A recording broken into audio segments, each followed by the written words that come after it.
Mimi nimependa kuulizia leo suala la hormone kwa sababu ni jambo nakumbuka wakati nilipokwenda Ulaya tulipambana na baadhi ya watu wakituambia, bwana mashekhe, lazima mkubali kwamba kuna kitu chaitwa hormone. Na saa nyingine miskini mwanamume huwa hataki kufanya kitendo cha ukhanithi, lakini hormone zake ana hormone za kike. Mimi niliwauliza swala moja, mwanamke hufanywa kwa upande gani? Kama ilikuwa wanawake wakiolewa huolewa upande wa nyuma, tungenena hormone ukweli ule una hormone za kike. Mwanamke hormone zake za kike ziko mbele.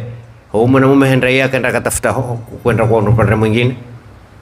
Ingekuwa na hormone za kike zikawa zile za kike zimekuja kule mbele naye. Kama mwanamume tungenena huyu apenda huoa, lakini huoa kama mwanamke, lakini vile vile yake kuna mambo mengine si kila watu wayazungumzao na sisi Waislamu tutake kukubali. Ni lazima kitu mwanzo tukiangalie, chochote kipenga cha dini hakifai kuaminiwa.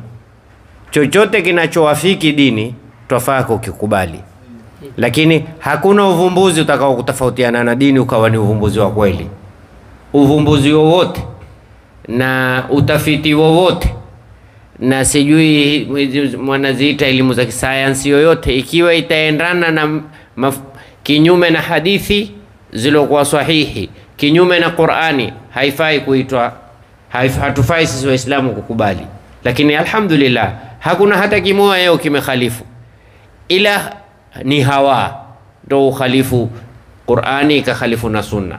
Lakini chochote cha uhakika kilofanywa utakikuta kimeendana na maelezo ya Qur'ani na maelezo ya hadithi za Bwana Mtume Muhammad SAW.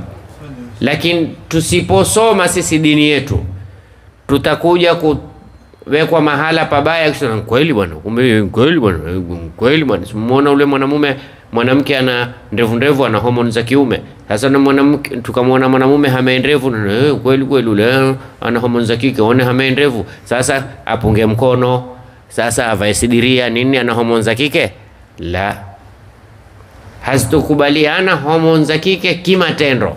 Hormone za kike zitadhihiri katika baadhi ya matendo kama hiyo, kuchelewa kumea masharubu, au ndevu zake hazina nguvu. Au mwanamke wao hawaja kusema kwamba mwanamke akiwa na hormone za kiume hazai. Hawajasema, kwa sababu kule kuzaa, maadamu Mungu amekuumba na uzao, hakuna mwanamume mwenye uzao hatakiwa na hormone za kike.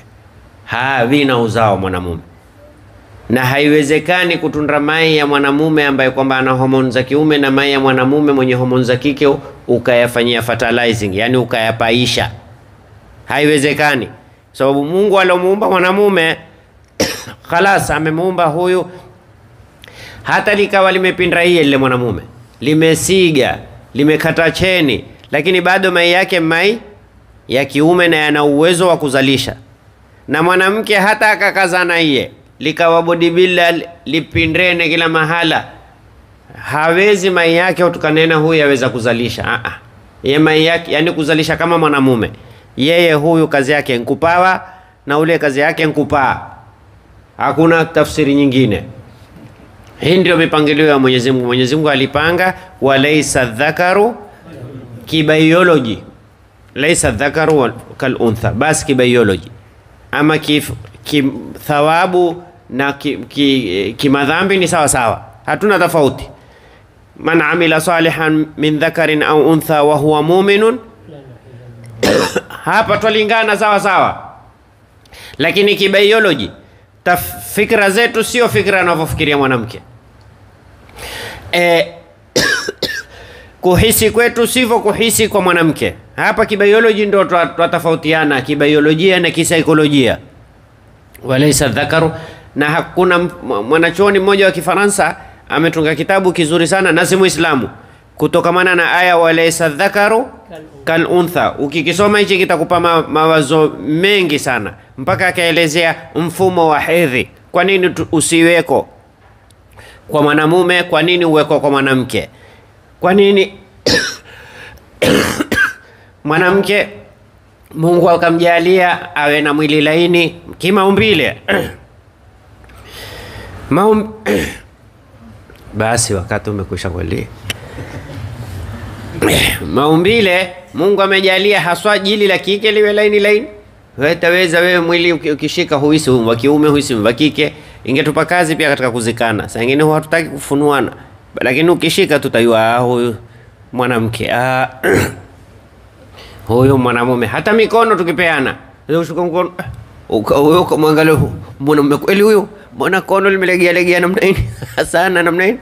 La, mwanamume Mungu amemjalia anafupa. Sisi unena ule unafupa la kike na ule unafupa la kiume, kwamba mwanamume ana maumbile ya kiume na mwanamke ana maumbile ya kike. Kwa hiyo tusie tukasikia kuna ati wataalamu wamekuya wakanena mwanamume akiwa na homoni za kike aweza kufanya mambo ya kike. Aweza kuwa na ishara za kike, sio kufanya mambo ya kike. Aweza kuwa na nyee ndefu. Aweza mwanaume kuliona na minyee mirefu. Aweza. Na mwanamume, na haimaanishi mwanamke akiwa na nyee fupi ana homoni za kiume, la. Lakini mwanamke pia akiwa na homoni za kiume aweza kuwa na ishara. Ni hayo. Kuna wanawake wengine akhi upiga mkono. Kuna wanaume ukawasikitikia watiwa ngumi sawasawa na wake zao, mwambia si umwate, mimi wallahi ni hiyo tu wazazi.